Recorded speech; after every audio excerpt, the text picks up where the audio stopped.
हम सर बात कर रहे हैं जो कांग्रेसमैन की जानिब से बिल पेश किया गया है और कांग्रेसमैन ने जो तलबी की है सेक्रेटरी ऑफ द स्टेट की पहले और उसके बाद वहाँ पे जो अस्करी क़यादत है, सेक्रेटरी डिफेंस है, उसके हवाले से अब पाकिस्तान पे जो एलिगेशन लग रहा है लार्जली, और इस बिल के अंदर भी कहा गया है, वो ये है कि विड्रॉल के बाद यहाँ पे आना अशरफ गनी गवर्नमेंट को था, लेकिन यहाँ पर आकर बैठ के तालिबान, और इसमें सारी चीज़ के अंदर हेल्प आउट किया पाकिस्तान ने।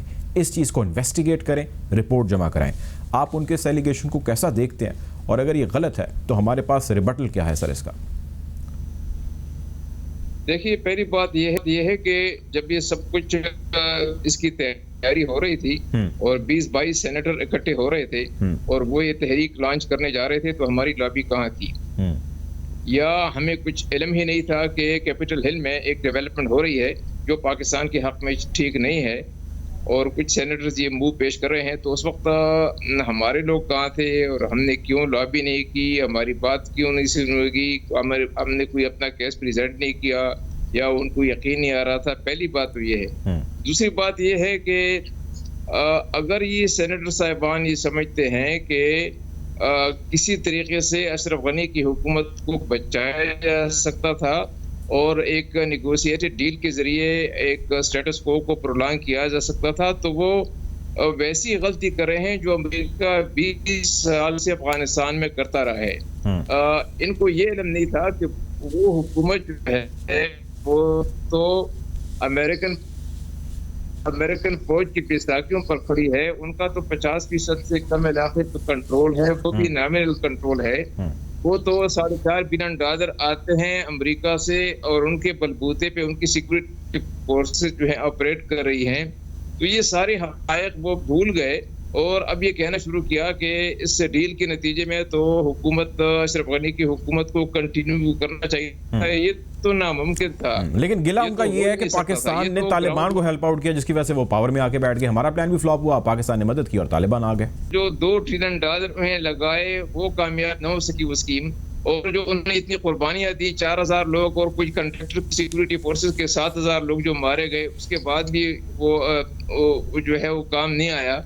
और उनकी फौज जिनके बारे में कहा जाता था कि अमेरिका ने उनकी न सिर्फ ट्रेनिंग की है बल्कि उनको जदीद तरीन असला और इक्विपमेंट मुहैया किया है, उनके बारे में ये तस्वर कि वो खड़ी रहेगी और वो डिफाई करती रहेगी और वो डिफाइन शो करती रहेगी और 2 साल तक वो लड़ती रहेगी। तो ये सारे जो मफरूज ये गलत थे, ये उनको न समझने की वजह से वो हुआ। अब पाकिस्तान पर अगर वो इल्जाम लगा रहे हैं कि पाकिस्तान की वजह से तालिबान जीत गए, तो मैं समझता हूँ कि ये भी उसी जो ग्राउंड रियलिटीज हैं उनको इस वक्त भी डिनाई कर रहे हैं, अभी भी उनकी आंखें खुली नहीं है। अच्छा सर, हम थोड़ा सा आगे बढ़ते हैं। 20 साल इसमें जो आप कह रहे हैं इसमें कोई दूसरी राय नहीं है। 20 साल से ये वो शोर कर रहे हैं, कह रहे हैं कि जी पाकिस्तान हार्बर कर रहा है और सेफ हेवन्स है और ये है वो है।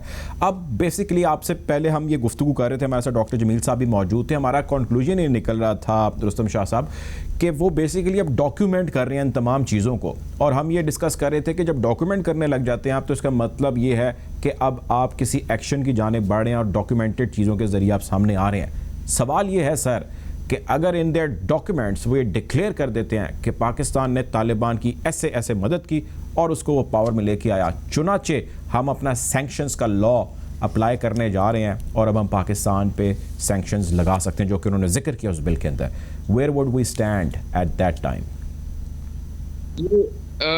पहली बात ये है कि अगर ये वो करें तो एक शदीद स्ट्रेटेजिक ब्लंडर होगा और पाकिस्तान मजीद चाइना के ऑर्बिट में चला जाएगा और ये सारा खित्ता अमेरिका के कंट्रोल से उस बिल्कुल निकल जाएगा। यहाँ अमेरिका की हेजेमनी पे और कंट्रोल और जो वसाइल हैं ये अमेरिका के हाथ से बिल्कुल निकल जाएंगे। साउथ चाइना सी में जो इस वक्त स्ट्रगल है चाइना और अमेरिका के दरमियान, जिसमें हिंदुस्तान अमेरिका का पार्टनर है, वो भी एक नई सूरत इख्तियार कर लेगा और उसके बाद पाकिस्तान के पास कोई दूसरा रास्ता नहीं रहेगा कि वो चाइना के साथ मिलके अपने दिफा का बंदोबस्त कर ले और अमेरिका पे अपना इन्हिसार बिल्कुल ख़त्म कर ले। तो मैं समझता हूँ कि अगर अमेरिकन स्ट्रेटजिस्ट को ये चीज़ काबिल कबूल है कि हर जगह वो रहे हैं और हर जगह उनको जो है वो डिप्लोमेटिक वो भी रिट्रीट पे हैं, तो फिर ये भी फैसला कर लें कि बस पाकिस्तान पे सैंक्शन लग जाए। लेकिन मेरा ख्याल है कि ऐसा नहीं होगा।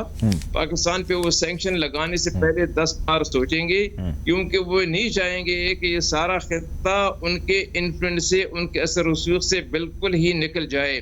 और उनको ये भी इल्म होना चाहिए कि इसका असर अफगानिस्तान पर भी होगा, क्योंकि वहाँ तालिबान की हुकूमत है। और तालिबान को जब ये इल्म हो जाएगा कि हमारी वजह से पाकिस्तान को सजा दी जा रही है, तो तालिबान पाकिस्तान के और भी करीब आते जाएंगे। और जो नेक्सस बन रहा है पाकिस्तान का और चाइना का और ईरान का और टर्की का और रूस का, ये और भी मजबूत हो जाएगा। ये शायद अमेरिकन पॉलिसी मेकर्स के लिए नाकाबिल कबूल होगा। इसलिए उनको मैं समझता हूँ कि खुद सोचना होगा, वो ऐसा कदम मेरे अपने ख्याल में नहीं उठाएंगे। ठीक है, आप मेरे साथ रहिएगा। डॉक्टर जमील साहब, जिस नेक्सस का जिक्र कर रहे हैं रुस्तम शाह मोहम्मद साहब, ये नेक्सस या ये कैंप या ये धड़ा जो है वो बिल्कुल एविडेंट होता जा रहा है। क्या अमेरिका ये नहीं चाह रहा था? एक स्कूल ऑफ थॉट है और बड़ा स्ट्रॉन्ग है, वो ये कहते हैं कि जी अमेरिका ने डिलिबरेटली किया, वो अफगानिस्तान में तो अनरेस्ट क्रिएट कर गया, और यही अनरेस्ट वो नेबरिंग कंट्रीज़ और खुसूसन पाकिस्तान में चाहता है कि यहाँ पे अनरेस्ट क्रिएट हो, जिससे हम चाइना को डेंट कर सकें या डैमेज कर सकें। अब चाइना अकेला पाकिस्तान का क्या फाइनेंशियल बर्डन उस तरह उठा सकता है जिस तरह IMF, वर्ल्ड बैंक और दीगर जगहों से हम बहुत सारे मामलात अपने चला रहे हैं? अगर उठा सकता है तो क्यों उठाएगा, और अगर नहीं उठा सकता तो what options are left? Right, I think very pertinent question. और पहले तो इसमें दो हिस्सों में कर लेते हैं ना इसको। एक तो ये है कि चाइना कितना फाइनेंशियल बर्डन उठा सकता है और हमारा फाइनेंशियल बर्डन है कितना, और दूसरा ये है कि मैस जो US करके गया है, छोड़ के गया है अफगानिस्तान में, particularly with regard to its weapon, and that sophisticated weapon, although most of them they have caused damage to it, but at least the weapons 60,000 के करीब जो स्मॉल आर्म्स जो छोड़ के गया है, और उससे ज्यादा बाकी तमाम, तो वो तो लोगों के हाथ लगे हैं। और वो अब अगर उनके पास खाना नहीं होगा तो बेचेंगे अपना हथियार और औजार, और उसके या नहीं, या बेचेंगे या उसको इस्तेमाल करेंगे और अपने रोटी तो कहीं से लेके आएंगे वो। तो इसका मतलब एक सिविल रेस्ट होगी अगर इस तरह उन्होंने 90% of the Afghan population if they go below the poverty level which the UN says, तो उसके बाद फिर आपके पास डिस्टेबलाइजेशन तो हो जाएगी। तो आपके सवाल का जवाब, ये थॉट न सिर्फ पाकिस्तान में डिस्कस हुए हैं, इससे ज्यादा अमेरिका में और दूसरे मुल्कों में डिस्कस हो रहा है कि अमेरिका जिस तरीके से निकला है और जितना साजो सामान छोड़ के गया है, और तो क्या वो जियो पॉलिटिकल और जियो स्ट्रेटेजिक तनाजुर में इसलिए छोड़ के गया है ताकि यहाँ डिस्टेबलाइजेशन हो और चाइना को टफ टाइम मिले और पाकिस्तान को टफ टाइम मिले?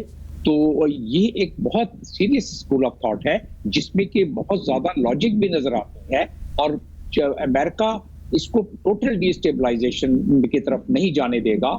क्योंकि मैं जब UNO में था और मैं सरबराही कर रहा था चंद मुल्कों की, उसमें सोमालिया भी मेरे चार्ज में था, और सोमालिया या यमन भी मैं UNO की तरफ से तैनात रहा हूँ कंट्री हेड के तौर पर। तो वहाँ जहाँ इन्होंने डिस्टेबलाइजेशन देखी है, वहां से इस किस्म के ग्रुप्स उभरे हैं टेररिज्म के, जिन्होंने अमेरिका को भी नुकसान पहुंचाने की कोशिश की है। तो उस हद तक तो वो समझते हैं कि कंट्रोल्ड, इसको मैं टर्म देता हूँ और अपने मजमून में मैंने लिखा है आर्टिकल में, कि इसको कहते हैं कंट्रोल्ड डिस्टेबलाइजेशन। उस हद तक तो एक एनालिस्ट के तौर पर मैं कह सकता हूं कि अमेरिका के ख्याल में ये होगा कि कंट्रोल